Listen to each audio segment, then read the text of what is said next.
running.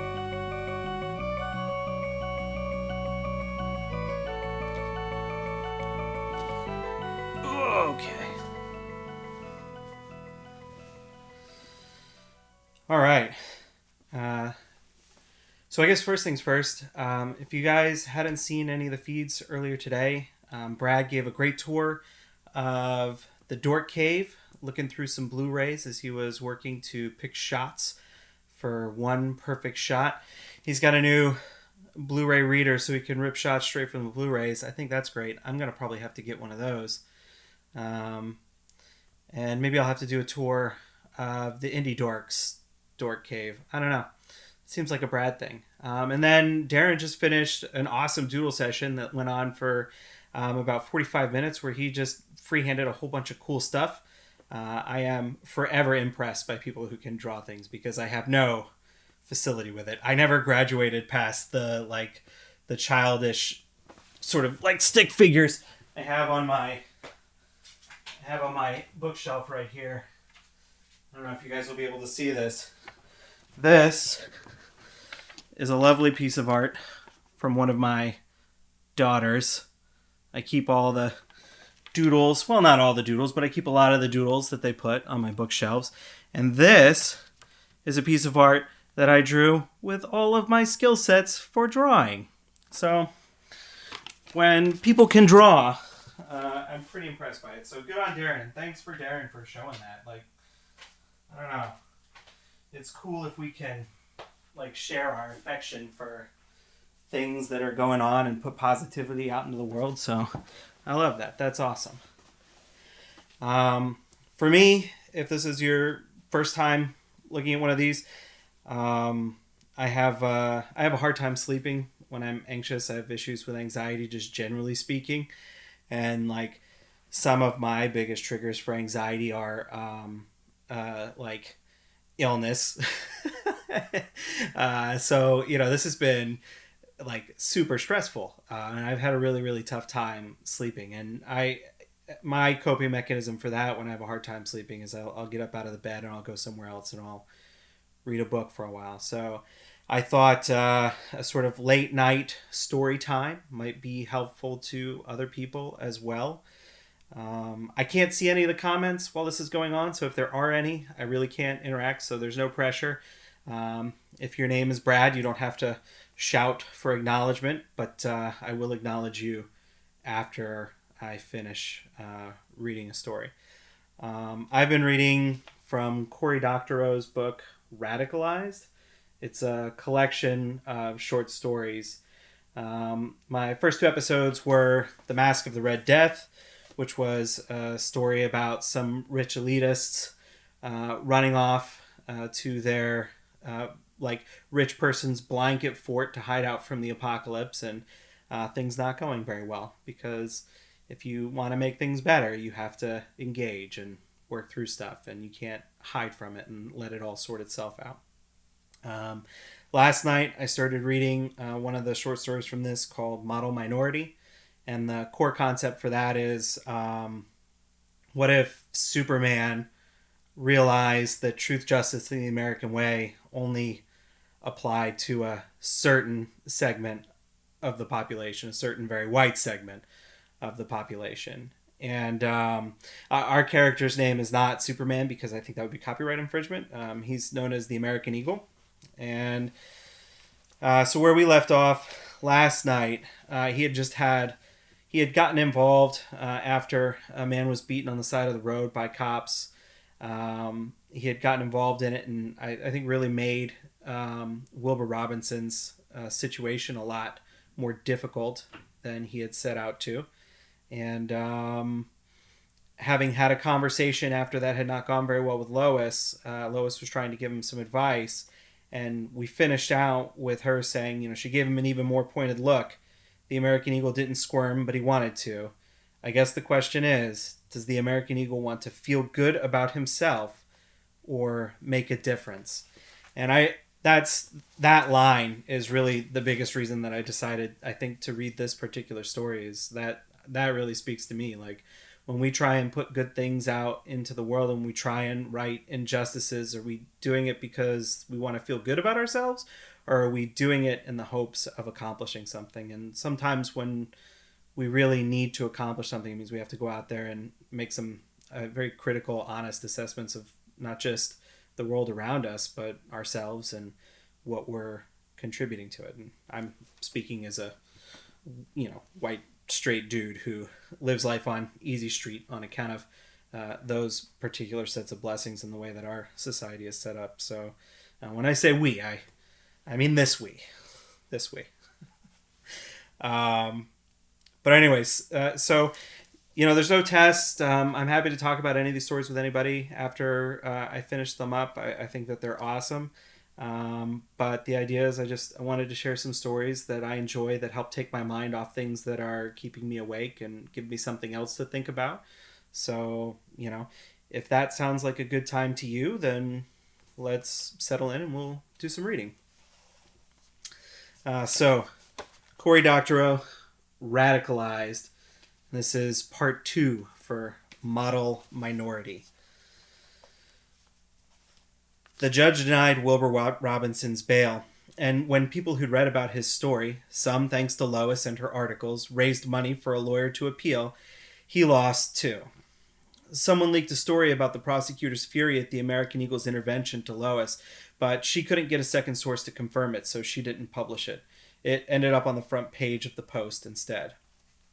The American Eagle took the ferry to Rikers, smiling at people, taking selfies, signing autographs for kids. By the time he got to the guardhouse and asked to visit Wilbur Robinson, they were waiting for him. Warden, deputies, a PR guy, a couple of nervous-looking screws in SWAT gear. "Would you mind stepping into my office for a private conversation, sir?" The warden was young for the job, with a disarming smile and a couple of big scars showing under his brush cut from the IED that had blown apart his helmet when he was patrolling Kandahar province. The Eagle considered it. "I think I would like to just go through the normal visitation procedure, if it's all the same to you, Warden." They had an audience. Black women and their kids, mostly, visiting loved ones, getting ready for the humiliation of pat-downs or even strip searches. "Sir, I think it would be better if..." The Eagle knew that once he was in the warden's office, away from those cameras, it would turn to a bureaucratic morass, him having to wait and wait and wait while the appropriate officials were summoned to their phones to discuss his visit with him, and that would leave plenty of time to think up excuses why he couldn't see Wilbur Robinson, or even to airlift Robinson to another facility. "Warden," he said, leaning in, "please let me see Mr. Robinson now. Let's not have a scene." The two guys in SWAT gear looked anxiously at one another. Everyone else in the room had gone silent, even the small children there to see their parents. The warden eyeballed him for a long time. There was a famous video of the American Eagle bunker busting an infamous dictator's redoubt, pulled from a cluster of armored point-of-view cameras that a DoD PR flack had convinced him to wear. He'd started the run with a dozen cameras and finished with only one, the rest destroyed by shrapnel, bullets, flamethrowers, and shockwaves, as the Eagle had relentlessly pushed his way into the stronghold, batting aside guards, allowing the enemy fire to bounce off his alien skin, smashing down armored doors with his bare hands. Even though the cameras had been destroyed, they streamed to an armored hard drive on his belt, and that had uplinked to a nearby Army MRAP with a mobile video support studio in it, and not one frame had been missed. The final product was edited to include the 11 camera-killing shots, with the final frames prior to each camera's destruction in extreme slow-mo stretching out as the camera's output fragmented and went dark. It was such a riveting piece of work that even the fiercest opponents of U.S. military adventurism had grudgingly admitted that making viewers flinch in empathy for a webcam was an impressive feat. The Eagle had borne the dictator out in a fireman's carry. The man's face turned away from the waiting exterior cameras except for one final shot of terror that the film had ended on, zooming out to show that the man had literally wet his pants on the journey from his private panic room to the surface. The American Eagle had been told that he could expect to testify at the dictator's war crimes trial, but 8 years on, he was still waiting to be summoned. At last, the warden spoke.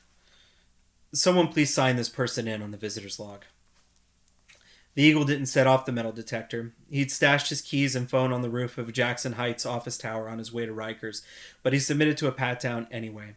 The CO who patted him down tried to stay calm, but his heart was racing and his hands trembled.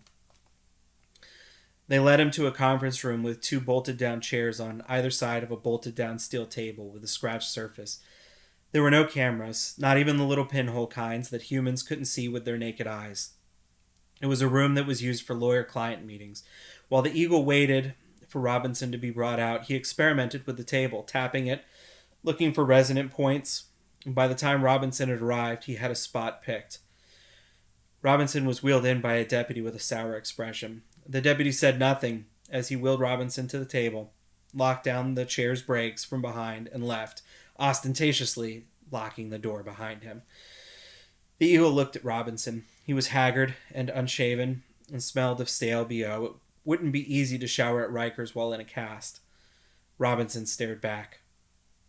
The Eagle found his spot on the table and started to drub his thumb on it softly and rapidly, setting up a beehive hum that rattled off the stone walls. "While I'm doing this, most mics will not be able to capture our speech," he said, projecting his voice so Robinson could hear it over the drone. "That's a cute trick. You have a lot of those. For what it's worth, I'm sorry." "You didn't hit me." Robinson shifted painfully in his seat. "I admit that I didn't think this through before I acted. When I saw it, it made me furious." "How do you think I felt?" The Eagle shut up. He knew that the person with a real problem here was Wilbur Robinson, not the alien being whom the humans had called the American Eagle for more than a century. "Let me tell you a funny story. That cop that crippled me, Bianchi, first time I saw him, I was 19 years old, and he was on the SCU, the street crime unit. That doesn't exist anymore, but they were pure hooligans. They had special t-shirts printed up, white on black, tight to show off all his muscles, with a quote from Mr. Ernest Hemingway. 'There is no hunting like the hunting of man, and those who have hunted armed men long enough and liked it never care for anything else thereafter.' Those motherfuckers used to walk the actual streets of New York, actual city, with those actual words on their actual t-shirts, and no one in authority said shit. No one believed the reports of their brutality. No one saw fit to ask why a peace officer sworn to uphold the law would be walking around wearing a shirt like that. Those gentlemen of the law, they invented a new kind of stop and frisk. They called it social rape. A social rape is when you're walking down the street minding your own business, when along comes a squad of these SCU types. Maybe they're wearing their literary type t-shirts, and they grab you and they strip you mother naked right there on the sidewalk, everything out, and they bend you over and they grease up your asshole and stick a finger in it right there on the street, in front of your friends, in front of your wife, in front of your kids. There's never been a group of heterosexual men more interested in the content of assholes of black men than those fine police officers in the SCU. Social rape. Can you believe that? Your Sergeant Bianchi, he's had his fingers in a lot of assholes. Not mine, but on the block. He was always the one who would make a show of snapping on that blue glove there, looking around, and making sure everyone saw him do it. Especially the fellow who's getting ready to search. Like the Spanish Inquisition, the old showing of the instruments, making sure the victim knows what's about to happen, giving him a long moment to think about it, to anticipate it. Your Sergeant Bianchi is a grade A sadistic son of a bitch, and I promise you NYPD knew about it. But that motherfucker was still driving around with his gun and badge, with a promotion, and this week he crippled me for life, and now I'm facing prison time, real time, if I don't drop my complaint against him. For that son of a bitch to be doing what he's doing, there have to be a lot of people in on it. The DA, the judge, his commanding officer, the other cops and the cruiser with him. Bianchi isn't any rotten apple, he's a prototype. The very model of a modern major bushwhacker, and you could tell because every time he did it, he got promoted. He's how things are supposed to work. So you'll forgive me if I'm just not all that interested in how you feel about the injustice of seeing me lying out on the ground while Sergeant Bianchi and his pals beat me nearly to death for no reason at all. Robinson's heart rate was elevated, and his hands were trembling very slightly. The American Eagle kept on drubbing his thumb on the table, wondering whether there was anything he could say that wouldn't make things worse. "I'm sorry," he ventured at last. "Yeah, I can tell you are, but I'm not an act of contrition. I'm a human being, and this is my life that you're playing with." He thought about that, really thought about it. The American Eagle knew a lot of secrets, and he had seen a lot of things that no one had seen, and things that very, very few people had seen, but he rarely had cause to think about them, not this way. I'm really sorry. I have never asked what you wanted me to do, and that was stupid and arrogant. Can I ask you now? Robinson grunted and quirked his neat mustache in an embryonic smile. You just figured that out, huh? I guess being a man of steel means that you get rusty around the brains. The eagle smiled back. I suppose that's true. At least, I can't argue with it, given the way things are going now. Well, the thing is, the time to ask me what I wanted from you was before you created this situation. I would have told you to record it, put the video on YouTube, and give it to my lawyer. Now, yeah. Robinson had a beautiful smile, even with a broken tooth and a fat lip. They're raising money for a lawyer, I hear. People who heard about me because of what you did, so there's that. Of course, I might not need that money if you thought before jumping in, but money for a lawyer is always better than no money, and no lawyer, public defender, all they do is tell you to plea out, save their caseloads. That's about what I've heard. The American Eagle looked at his drubbing thumb. Look, can I get you something? Something to make you more comfortable while you wait on an appeal for your bail hearing? Food? Money? A pillow? Robinson shook his head, then thought about it a while. Will you take a note to my daughter? I only get to see her on our alternate weekends, and I'm going to miss our next one. Of course, the Eagle said. I can get you some paper and a pencil, and then pick it up tomorrow. I'd like that. They stared awkwardly at one another. I'm really sorry. Yeah, I know you are. I'll see you tomorrow, Mr. Eagle. Tomorrow, Mr. Robinson. The American Eagle got word that protesters were massing by tuning in to a drive-time traffic report. He deliberately avoided them when he'd attended the bail hearings, staying too high to be seen with the naked eye until he could land on the roof of a skyscraper that overlooked the courthouse, then powering down to the courthouse roof in seconds, a streak in the sky that came to an abrupt halt with millimeters to spare. Then he'd use the stairs to get to the courtroom. But the protesters had never really gone away. The crowd at the courthouse was dwarfed by the crowd that marched from Staten Island Borough Hall to the precinct house every night during rush hour, snarling traffic and raising a chorus of horns that the drive-time newscasters loved to get in the background as they aired call-ins from furious drivers who wanted to condemn the whole affair. From Wilbur Robinson, "The police don't do that if you're just minding your own business. What are we going to get the whole story about what happened that day?" to the protesters, "Those bums want to help the blacks, then why don't they teach them some skills so they can get jobs?" And especially the Eagle. Never liked that dude. Who knows what he really stands for is all I'm saying. It sure ain't law and order, I can tell you that much. But the protests got bigger every day, not smaller. They're bussing in protesters from out of state now. Agitators. Russians are getting those people all fired up with their fake Facebook news. And the longer the protests went on, the more of a coalition they became. Undocumented immigrant solidarity groups, anarchists in ski masks, Occupy veterans carrying anti-capitalist slogans, Marxists with newspapers that no one wanted to read. Traffic on Staten Island had turned into a running joke. The bike racks around the ferry docks were jammed as commuters stopped even trying to get a car to and from home. The hot dog vendors were doing a land office business. The cops were pissed and had arrested dozens of people on the bullshittiest of charges, littering, spitting, and, of course, stop and frisked public displays of marijuana.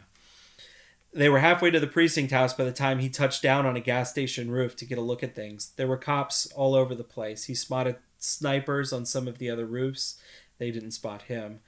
A portable guard tower on a cherry picker loomed over the intersection the protesters were filing through, ostentatiously studded with CCTVs and antennas that were doubtlessly hoovering up information from every working phone for a mile around. "No justice, no peace," was the chant. And there was a school marching band in the protest, white uniforms with silver piping and tall hats, drumming time for the chanters, brass bells of their horns raising in unison to blat out a golden note for each stanza. A kid with his shoulders like a linebacker, oomph, oomph, oomph, on a sousaphone, walking up and down a major scale that gave the marchers a bounce in their steps. The Eagle yearned to join them, but of course he didn't. When you're the American Eagle, everything you do means something. And he'd known that for the long years he'd spent among humans. Just once he'd allowed himself to forget that, and look where it had got him. The protesters filed through the intersection, bouncing and chanting, laughing and horsing around, and unsuccessfully selling Marxist newspapers. The Eagle could hear the high-pitched encrypted whine of the police radio, sense its volume, even if he couldn't decrypt it and understand its message. He gradually became aware that it was growing, rising to a squeal that ratcheted through his skull like a dentist's drill. He looked around him, varying his focus to peer down the long avenues. but he couldn't see anything out of the ordinary. Finally, he took up to the sky just to get a better vantage. He went up along the back of an apartment block, following the course of its ventilation shaft, where there were no windows, then crested the roof and saw the source of all the chatter. The NYPD had amassed an army. Down the streets of Staten Island, there trundled columns of MRAPs, armored personnel carriers that were basically gunless tanks. These one bore water cannons and the telltale dishes of active denial systems, pain rays that would make you feel like your face was being incinerated from the inside out. He'd seen them used on crowds in Afghanistan, watched crowds of protesters trample each other as they were overwhelmed by the unbearable sensation of being roasted alive. He hadn't been happy to be on the same team as the people wielding that machine, but they were there fighting the Taliban, and that was a team he definitely didn't want to be on. Watching these devices get wheeled into position for use on New Yorkers did something to the American Eagle. He'd seen striking New Yorkers beaten up by Pinkertons, watched the Stonewall uprising from a nearby vantage point, flown back from Syria in time to help dig survivors and bodies out of the rubble of the Twin Towers. He'd rescued trapped secretaries and CEOs from stuck elevators and blackouts and plucked people out of the waves during Sandy. He'd seen New Yorkers scared, brave, defiant, beaten, noble, and cowardly, and he'd never once wondered which side he was on. Now he had to choose a side between New York and the New Yorkers. Shit, he whispered. The American Eagle didn't swear. He watched as a column swung around a corner to block Stuyvesant Place, a block ahead of the protesters. Another column swung into place behind the protesters, hemming them in. NYPD cops in full battle dress, armors, visors, shields, helmets, conspicuous gas masks, marched in military ranks between the MRAPs and the police buses behind them, banging their batons on their shields, chanting, "Whose streets? Our streets," which was a pretty tasteless sort of joke in the Eagle's view, hardly serve and protect. The protesters pulled up short and looked around. The music died. They started to hold up their phones, aiming their lenses at the cops. Recording and streaming, sending up a squeal of electromagnetic noise that made the Eagle wince until he damped it. A baby cried, another, and then some of the younger kids. The cops thumped their shields. "Whose streets? Our streets." The kid with the bass drum gave it an experimental thump, then another, then set up a booming rhythm. Boom, boom, boom, and the snare kicked in, and then the cymbals crashed, and "Whose streets? Our streets," and the protesters started marching in place, adding the tromp of their feet to the defiant music. The column ahead of them lurched forward, the MRAPs with their huge squared-off dishes revving their engines and slow rolling, the ranks of masked and helmeted cops pacing them from behind and between. From a bullhorn on the cherry picker guard tower, "Clear the area." It was tooth-rattlingly loud, and obviously farcical because the protesters were fully boxed, with no way to go forward or back. The sound made the babies start crying again. The band picked up the tempo, and the chant split. "No justice, no peace," and "Whose streets? Our streets," in counterpoint, coming together on the east in peace and the eats in streets getting funkier. "Clear the area immediately." The column behind the protesters started to roll too. The chant wasn't just defiance, it was courage too. A way to keep the group together, to stop it from becoming a terrified mob. The drumming got faster. Phone cameras all around, trained on the faceless visors, the remorseless rolling armor. Parents scooped up their children. Some sought refuge deep in the crowd. Others stayed at the edge where it would be easier to run. The columns halted again. The American Eagle could see buses rolling into position behind the officers. Enough buses, he thought, to take every one of these people off to jail. He'd let them take Wilbur Robinson off to jail, trusted that his moral authority would hold the system to account, force it to reckon fairly with the kind of person it was accustomed to treating with the utmost unfairness. Should he let the NYPD take the rest of these people, hundreds of them, off to jail too? His body answered before his mind was able to consciously formulate its response, taking flight and interposing itself between the protesters and the forward column. The active denial system wouldn't be able to hurt him, that he was sure of. Everyone stopped what they were doing and stared at him. Chanters and musicians, protesters and cops. The guy in the sniper nest had the presence or absence of mind to point his rifle at the American Eagle. The Eagle didn't like that. No one should be pointing firearms in a crowded city. Not an American city. Not New York City. "Put it down," he barked. He could do drill sergeant better than any USMC top kick, and when he projected, he could raise his voice to a volume that would leave humans' ears ringing. He was that loud now. The sniper twitched involuntarily, and the eagle saw his finger tighten on the trigger, but he was able to check the reflex before he fired. Good. The eagle glowered at the cops on the line, their tilted visored faces looking blankly back at him. "These people have my safe passage for their peaceful protest. You will disperse your columns and stand down. If there is any outbreak of civil unrest, you will be permitted to deal with it in a measured, proportionate way. You will not use those less lethal weapons." The silence was broken by the whooping of an overhead news chopper, and then another, and then 3 NYPD choppers. The phone cameras on the ground tracked the cameras beneath the helicopters overhead. The world was watching. The American Eagle was doing something that he'd done often when the Taliban irregulars were tried to stop girls from going to school, or Thai troops rushed an uprising democracy activists. Americans had cheered the footage of those intercessions. Would they cheer when he checked the rush of New York's finest? He had a strong suspicion they wouldn't.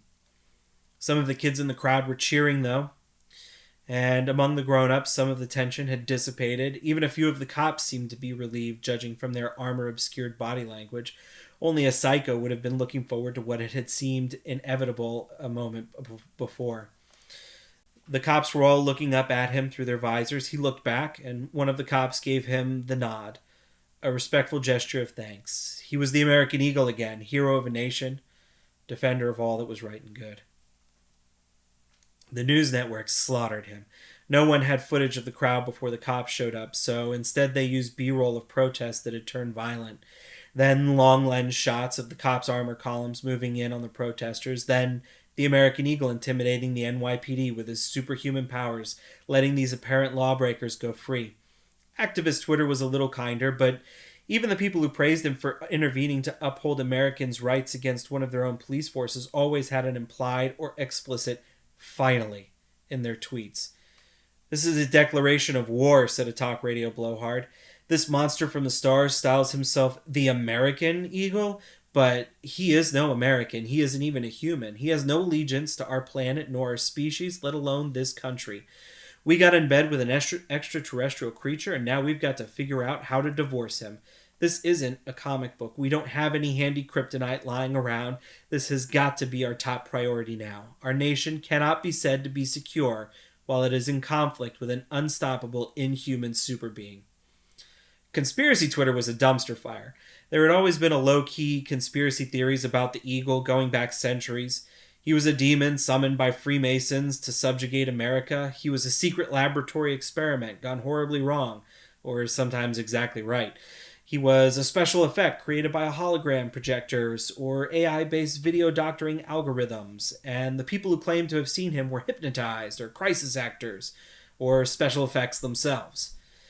Then Bruce asked to see him and brought along a small air-gap tablet on which he'd stored PDFs of the Intellipedia entries about the Eagle, along with their edit histories. As NSA analysts and private sector contractors from Booz Allen and Palantir and SAIC debated their own conspiracy theories about his use as a secret Chinese or European or Russian or private sector crime syndicate asset, and what someone might have offered him or threatened him with in order to turn him. "This is insane," the Eagle said.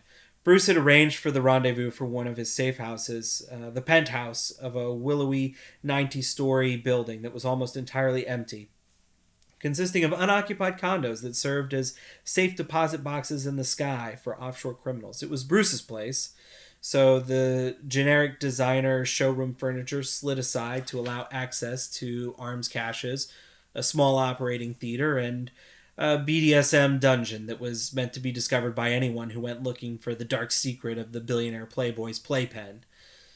Not insane, just professionally paranoid. You know these people, you spent decades around them. What the fuck did you think was going to happen? Bruce didn't swear often. It made the Eagle anxious. "Bruce," he held up his hands, "just stop." He turned to stare out the window, silvered on the other side for privacy, and looked into infinity over the rooftops of Midtown Manhattan. "They know about Lois." He whispered it, and a normal human wouldn't have heard it. The Eagle heard it just fine, though. Lois, who? He turned back and glared. Don't fuck around, Eagle. They know where you live. They know who you are when you aren't the American Eagle. They know who you spend your time with. They know about Lois. He muttered a number, 10 digits. The American Eagle's social security number, the latest one. The one that was supposed to be ironclad. They're the NSA, asshole. You think that your OPSEC is up to defeating them? They figured all this shit out years ago. It's literally their job. Your little games can't beat their facial recognition, their pattern analysis. How do you know all this, Bruce? The Eagle was angry, something he wasn't used to, but that had become more familiar just lately. Don't answer that. I know. I know. It's because you sold them the tools, right? Bruce didn't have to answer. Part of him knew this, of course, the same way that he knew that the NRO could reconstruct his flight paths and that there were government labs where generations of scientists had studied his hair follicles and shed skin cells, but it's one thing to be known and another to be scrutinized. Another thing altogether to be the subject of a plan of attack. Look, Eagle, all I'm trying to say is that you have set yourself on a path that cannot possibly end well. The best case scenario right now is pretty terrible, and it only gets worse from here. I told you I'd hire a good lawyer for Robinson, and I have. The best. What about all those protesters who are about to have their faces roasted by an active denial raid? Do they get lawyers too? Bruce made a pained voice. You know, that's not how it works. I imagine you know, so I'll take your word for it. You make them, don't you? Just another service your family business provides to the municipal, state, and national governments of the world? Bruce shook his head. America has a legitimate interest in defending itself. Would you rather that the troops in Afghanistan use AR-15s? Should the NYPD be firing rubber bullets or live ammo? Maybe they just shouldn't shoot anyone. Are you volunteering to fight every one of America's wars and police all of its streets? I know you're superhuman, Eagle, but you're not omnipotent. So long as American cops and soldiers are going to be war fighting and crime fighting, they're going to need tools to support them. I'm not going to let you make me feel like a supervillain for supplying them with those tools. The American Eagle knew what was supposed to happen next. He was supposed to acknowledge that no one could be held responsible if someone else misused the things they made or distributed. It was the argument about the Taliban fighters that the CIA had armed in Afghanistan, and it was the argument about Sergeant Bianchi's buddies on the line with their face-roasting rays. He'd heard this argument so many times. Only a very unreasonable person could possibly object to it. He wasn't in a mood to be reasonable. It doesn't really matter to me whether you feel like a supervillain or not. All that matters to me is that there were armed cops about to torture peaceful protesters, including children, with a weapon. You sold them. If I hadn't sold them, someone... He held up his hands. I'm not going to even dignify that with a response, Bruce. No more than you would if it were some pimp explaining why he turned out a teenager to peddle her ass on the street. They glared at each other. Finally, Bruce sighed and looked away. We're on the same side. Literally, we have stood side by side fighting together. I'm not telling you this because I want to be an asshole. I understand where you're coming from. It's a big, messy, imperfect world, and we're a messy, imperfect species. I know there's plenty of times when I want to start knocking heads together, and I'm a human being. I can't imagine how frustrating this must be for you. The American Eagle had been living among humans when Bruce's grandfather was in diapers. He loved humans, saved humans, fought for them. When supervillains taunted him for being an alien, he laughed at their clumsy speciesism, their unfounded belief that he was insecure about his status as an honorary HSAP. Why should he have any anxiety on that score? I'm pretty good at coping with it, Bruce. I've had a lot of experience. Bruce's expression made it clear that experience was no substitute for 23 chromosomal pairs in a leftward twisting corkscrew. Look, Eagle, all I'm trying to say is that if your goal is to make sure that Wilbur Robinson gets a fair trial, you're not achieving that goal. If your job is to muster public sentiment for police accountability, you're really not achieving that goal. I will stipulate that you're right about everything, but this isn't about being right and wrong. You can be right or you can be effective. Being effective means not reminding the entire human race that you are an unstoppable spaceman who only follows the rules when it suits you. As soon as you start reminding them of that fact, it will become the focus. So what do you think I should do? Bruce looked away again. You need to back off. Just disappear for a while. Years, decades maybe. You have no idea how panicked they are out there in Spookland. There's plenty of people who never trusted you. I don't think you understand how much your champions have stuck their necks out for you over the years. That's over now. Maybe forever, Eagle. You have really fucked this up. Back off, huh? Look, if it's about Lois, I can fix that. I'll talk to them. She's a non combatant and she's pressed. There's plenty of ugly possibilities if they move on her. I'll protect her. I'll also keep paying for Wilbur Robinson's lawyers. We're appealing the bail decision filed today, and we've leaned on a clerk to get a hearing this afternoon. We're asking for permission to get him to the Mayo Clinic to see an orthopedic surgeon about his leg. That's how you think this should all be taken care of, huh? Bruce nodded solemnly. Running headfirst into the system doesn't change the system. It just gives you a headache. If you want justice for Wilbur Robinson, this is the most expedient and reliable approach. And what about Sergeant Bianchi? He knew the answer. Bruce made a sour face. That guy is a piece of shit, sure.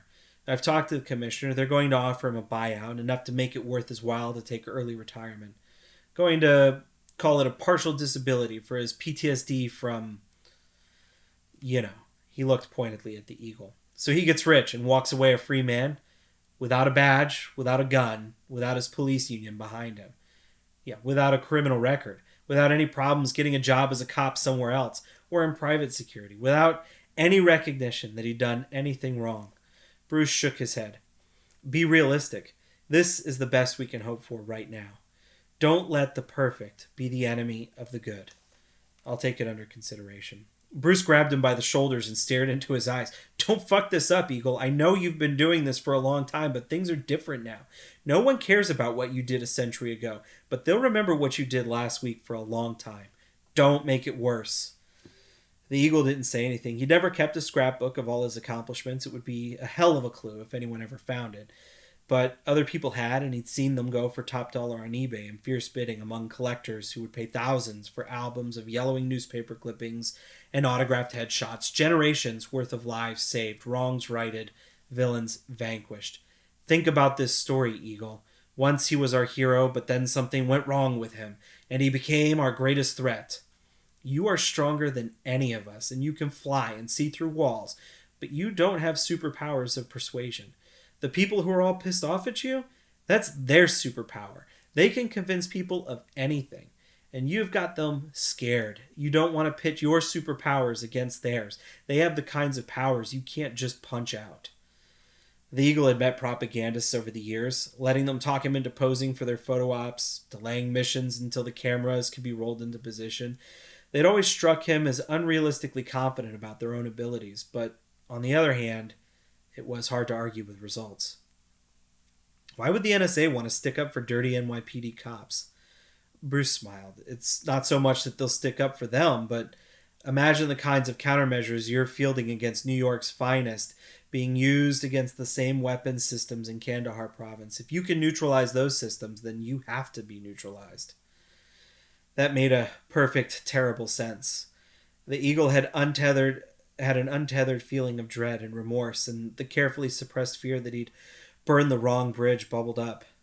You can make sure Lois is safe. Please don't do anything stupid, Eagle. But you can keep her safe, though.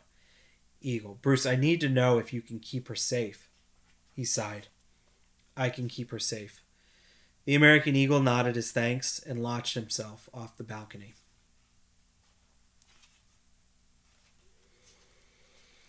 The demonstration in support of Sergeant Bianchi was the whitest, raggediest gathering he'd ever seen in New York. Angry guys, older guys, a smattering of alt-right kids with hipster haircuts, a few glowering skinheads, some open-carry nut jobs, and veterans in uniform. At the front, ranks of cops in dress uniforms, seemingly okay with being part of the same crowd as people carrying placards with openly racist slogans. Not to mention the arts and crafts squad, who'd whipped up an effigy of the American Eagle out of wheat paste and tempura paints.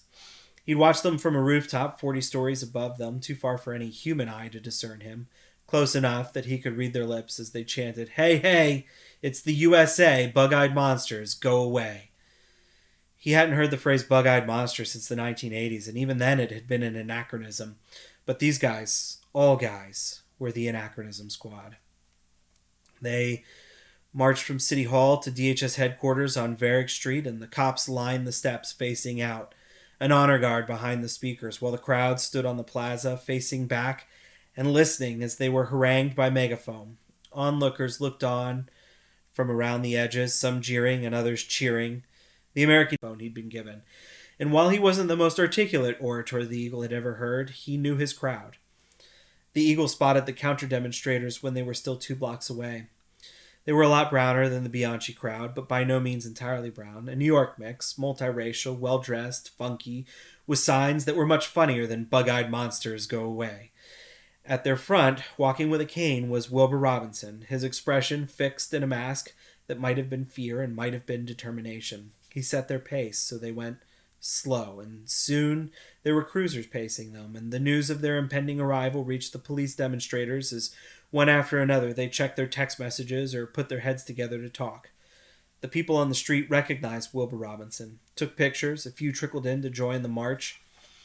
The mass worked its way slowly towards the cops, and when they turned the corner so that both camps could see each other, they all stiffened noticeably. Bianchi stopped talking into his megaphone and squinted at them, made a face like he'd just smelled a fart. He tried to pick up his speech from where he'd left off, fumbled with his notes. No one was paying attention anyway. Wilbur Robinson led his column of marchers toward the mass of white cops and Nazis and closeted racists and authoritarians. The Nazis, there were only a dozen of them, chanted a slogan that contained the N-word, drawing attention from news cameras and people's phones.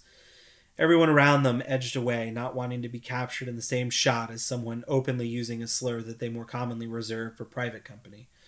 From the Eagle's vantage point, the little clot of white polo shirt wearing Nazis with their red armbands looked like the pupil of a great seething eye of pro-cop demonstrators.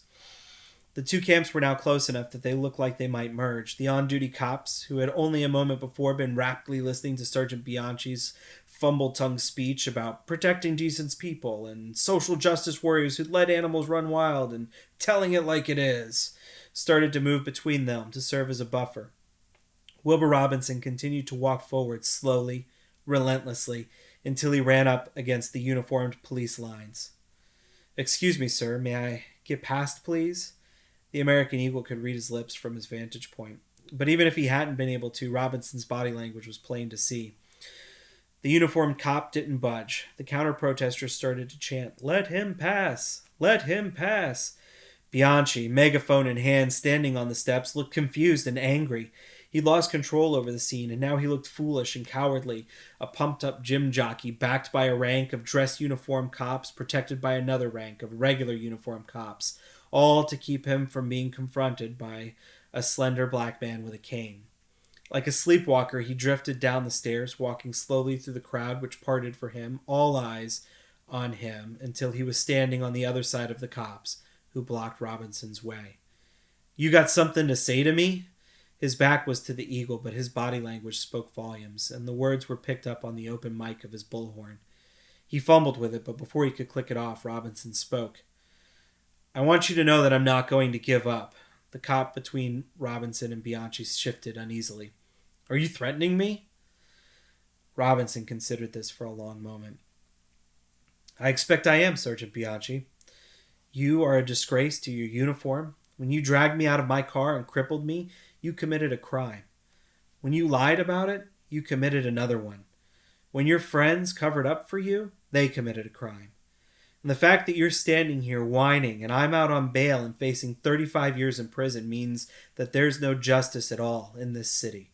Someday people are going to realize that. Someday enough white folks, enough rich white folks are going to realize that living in a lawless city where hooligans like you can administer beatings and then get your victims locked up for the crime of complaining about it is no good for them. But long before then, everyone else is going to wake up to that fact.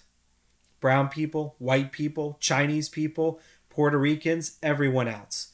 They're going to see that you are proof that the system is broken beyond repair. That you and all your friends can't be reformed into something that New York can tolerate. When that day comes, it's going to be you and your hooligan friends against all of New York City. And you will lose that fight, Sergeant Bianchi. So yes, I expect I am a threat to you. Nothing you do will change that. Lock me up, I'll be a threat to you. Set me free, I will be a threat to you. It's not over, Sergeant Bianchi, but this is the beginning of the end for you. If not for the hooliganism that you represent, I don't give up. I always get my man. Incredibly, Bianchi hadn't had the good sense to turn off his megaphone during this exchange, and the sound ricocheted off the building and into the hungry mics of the phones aimed at the pair. Bianchi was good at being a tough guy, but he was no good at being a calm guy. He bulged, veins in his forehead and throat, the point of his jawbone as he flexed and grounded, his neck red and straining at his collar. He clicked his megaphone off with a hand that visibly shook. Wilbur Robinson smiled serenely at the rage-filled cop, knowing that there was a decent chance he was about to get hit, knowing that if such a thing were to come to pass, there would be chaos. Wilbur Robinson had run out of fucks to give about chaos. So had the American Eagle. He silently cheered on Wilbur Robinson, joining in with the loud cheers from the counter-demonstrators who'd been held behind the police lines. After the mic was off, Bianchi called Wilbur Robinson a name that included the N-word. He was in profile to the American Eagle, but the mouth shapes were unmistakable. As was the reaction of the counter-demonstrators who saw it, and perhaps heard it. Bianchi wasn't a quiet man. Robinson's smile didn't waver. He said only one word, or perhaps he only mouthed it. Coward. And that's when Sergeant Bianchi slugged him. The American Eagle didn't intervene in the ensuing riot. There were cops on the scene, and they were at least conscious of the cameras on them, even if Bianchi wasn't. He watched as the police pulled apart the struggling bodies, separating them into two camps, forcing them behind hastily installed sawhorses. A skinhead threw a bottle over the police line into the midst of the counter-demonstrators, who dodged it. When it shattered, some of the glass cut a small child. She was no more than 5 or 6, and her wails made everyone look at her. While their attention was elsewhere, the skinhead flipped the bird with both hands and then melted into the crowd. The eagle tracked him and considered swooping down to grab him.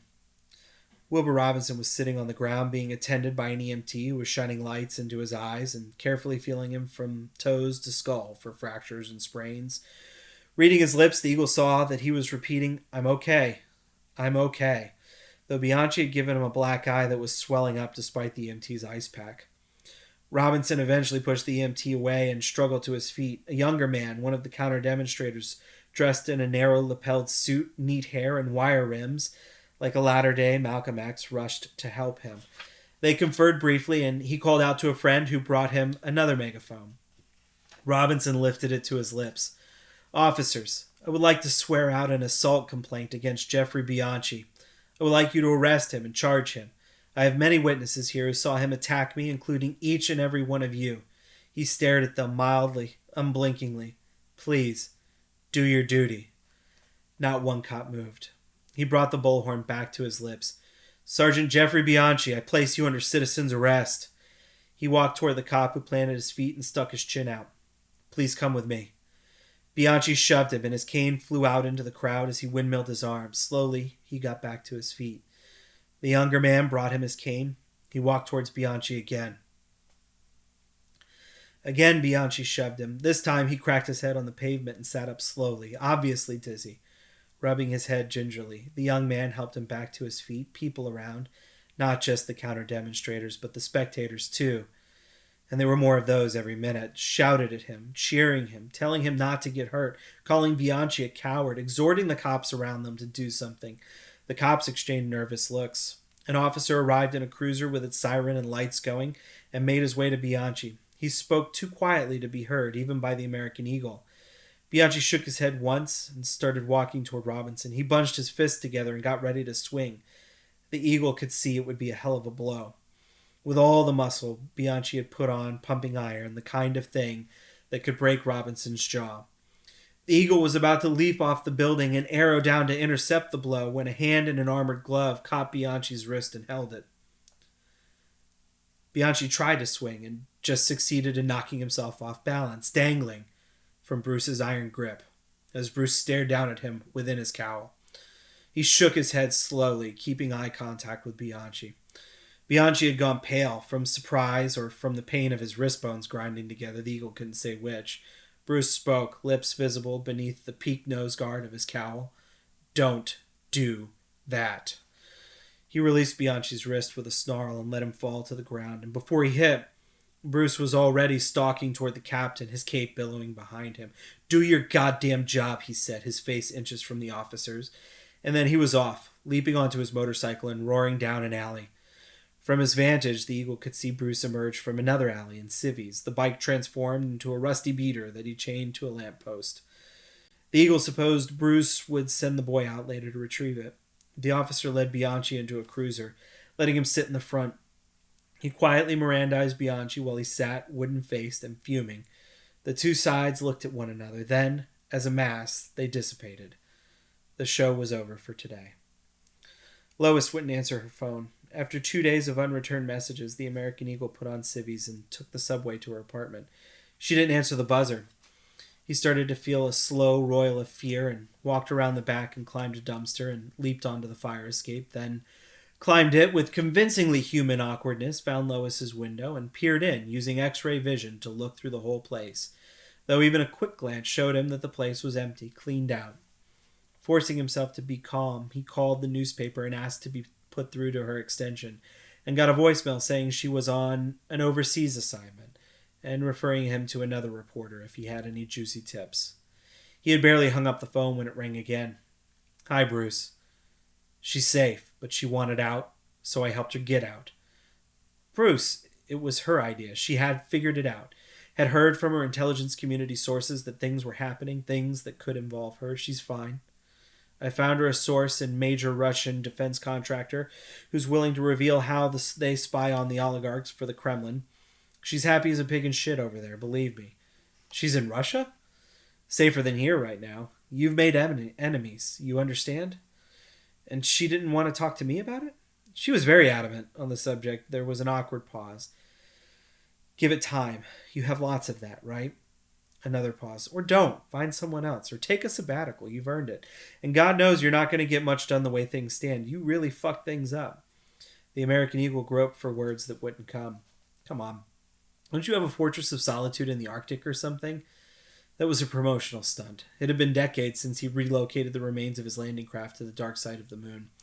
Well, let me know if you need a place to hide out. I've got places besides Russia where you could cool off. That's okay. I can take care of myself. I know you can, brother. I just wish you would. Stung, the Eagle hung up. Wilbur Robinson lived in a low-rise apartment building on the wrong side of Staten Island's Mason-Dixon line, with a basketball court out front and community gardens out back. His apartment was on the 3rd floor, and he was alone in it when the Eagle rang his bell, timing it so that there was no one on that floor anywhere near their doors, and the elevators were empty. He opened the door on the chain, took a long look at the American Eagle, then closed the door and slipped the chain and let him in. You drink or eat? Not really. I do. Robinson's dinner was on the dining room table. A plate with a hamburger and some peas and carrots, a glass of beer next to it. He sat down at the table and took a bite of the burger and chewed it thoughtfully, staring at the Eagle. You ever hear of Emmett Till? The Eagle nodded slowly. Robinson set his burger down and rose painfully to his feet, went to a bookcase next to his TV, and got down a thick hardcover book bristling with post-it notes with neat lettering on their protruding tongues. He peered at these and then opened the book. The American Eagle looked at the photo there reflexively, though he knew what he'd see, then looked away. I imagine you've seen this picture. I have.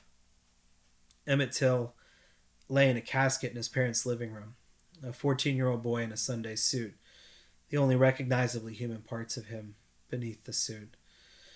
The head that emerged from the white starch collar was a pulp mess, only hitting at facial features. He'd been beaten, mutilated, and dumped in a river by 2 white men who thought he had whistled at a white woman. The Eagle remembered that moment. I imagine you may have seen it when it was published. I did. It felt like an admission. Certainly he thought he understood Robinson's point. Where were you when this happened? The 2 men who admitted to the killing had been acquitted by an all-white jury. He was a boy, but the testimony was all about his terrifying black body and its amazing strength. It's always about terrifying black bodies, our superhuman strength, our incredible endurance. They have to keep hitting us because when you hit us just once, we get back up again. I'm told that the first anti-cocaine laws were passed after a white sheriff testified that he'd had to switch to a high-caliber sidearm because black men weren't going down with just one shot once they'd done a line or 2.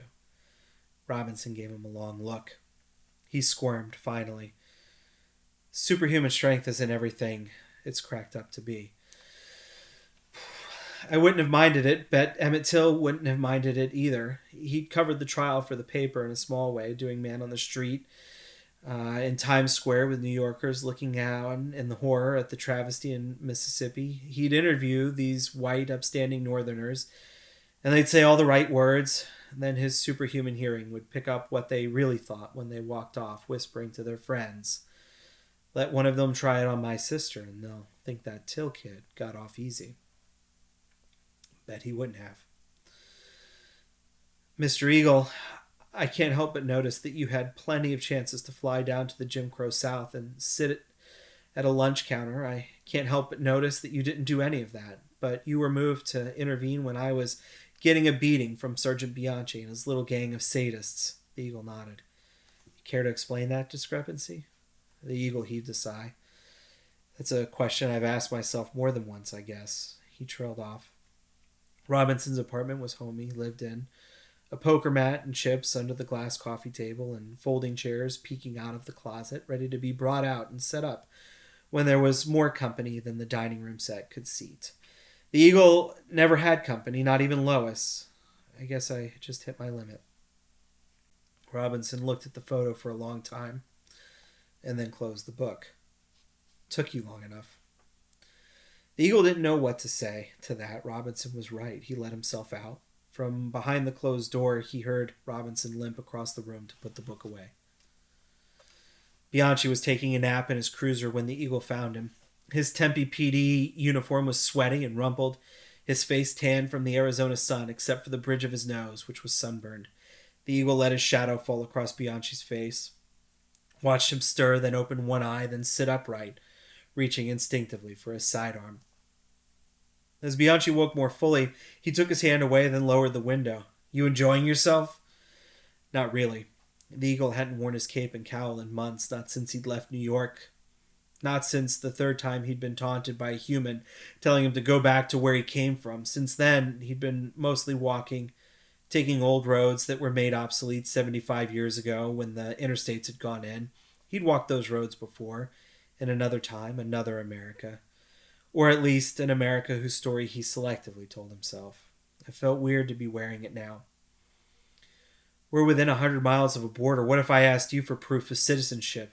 Bianchi's smile was shitty and small. Then I imagine we'd have a problem. I would have thought you lost your appetite for problems. I don't back down, not from any fight where I'm in the right. Maybe you'd get me kicked off the Tempe PD, so what? All that would mean is that I'd get 2 early retirements and another pension. I hear they're hiring in Florida. Maybe you'd go to jail this time. Be serious. The Eagle had killed hundreds of humans. What was one more? They'd never catch him, though of course Bianchi's body cam was rolling. He'd have to take it with him, crush it into powder. He wouldn't leave fingerprints. He didn't have fingerprints. I don't want trouble. I just wanted to see what you made of yourself. Whether you'd learned anything. Unfucking believable. Bianchi whirled up his window, blasted the AC, and put the cruiser in gear. The Eagle put a hand on the hood before it could lurch into motion, held it still while the engine ground and the wheels spun. Bianchi was about to grab for his gun again. The Eagle could almost see the nerve impulse running down his arm, when the Eagle let go and the car lurched forward, throwing Bianchi against the shoulder belt. By the time Bianchi looked back again, the Eagle was long, long gone. The next time he saw Wilbur Robinson, it was on YouTube. Robinson was looking better fed, and his mustache was perfectly groomed as he led a crowd that held their cameras on a cop while he frisked a young black man. The cop looked like he wanted to punch all of them out, but he didn't. It was an ugly scene, and the kid on the other end of the frisk wasn't enjoying any part of it. But the cop didn't find anything and walked away looking furious. The Eagle thought about phoning Lois. He missed her. She hadn't returned any of his calls, though, and he knew how to take a hint. Bruce answered on the second ring. I don't think it's a good idea for us to talk anymore. Really? I have certain obligations thanks to my relationship with the U.S. government, and they include helping them locate potential enemy combatants. Oh. There's some things America's willing to tolerate. Some things, though, I get it. He hung up. He wondered why he wasn't more upset. After thinking it through, watching the thunderheads roil beneath him as he hovered in the troposphere, he realized that what Bruce had said he'd known all along. It was why he hadn't been there when Bull Connor released the dogs. why he'd ignored all the other Wilbur Robinsons along the way. Some things America would tolerate, but other things it would never, ever forgive. And so that's Cory Doctorow, Radicalized, Model Minority. Um, I like this book. I like this book. It gives me a lot to think about as I read through it. It's very angry storytelling that seems very much in line with the types of things maybe we should all be thinking about more. So that was a heavier story than I remembered it. But that'll do it, I think, for story time tonight. I'm not sure what I'm going to come back with tomorrow. I might start maybe a longer book and just go through it piece by piece. We'll see. But look, if you like what you hear, Cory Doctorow, Radicalized, get the book. I really like it. I think all the stories in it are great. I got introduced to him through his book Down and Out in the Magic Kingdom, which is like it combines Cory Doctorow's like science fiction love and futurism with his deep unabiding affection for the Haunted Mansion and the Magic Kingdom in Disney World. So it's that book's a real delight. I don't know if that's what I'll come back with tomorrow. I'm not totally sure. Maybe something fun. Um, we'll see. But anyways, I hope you enjoyed that. And until next time.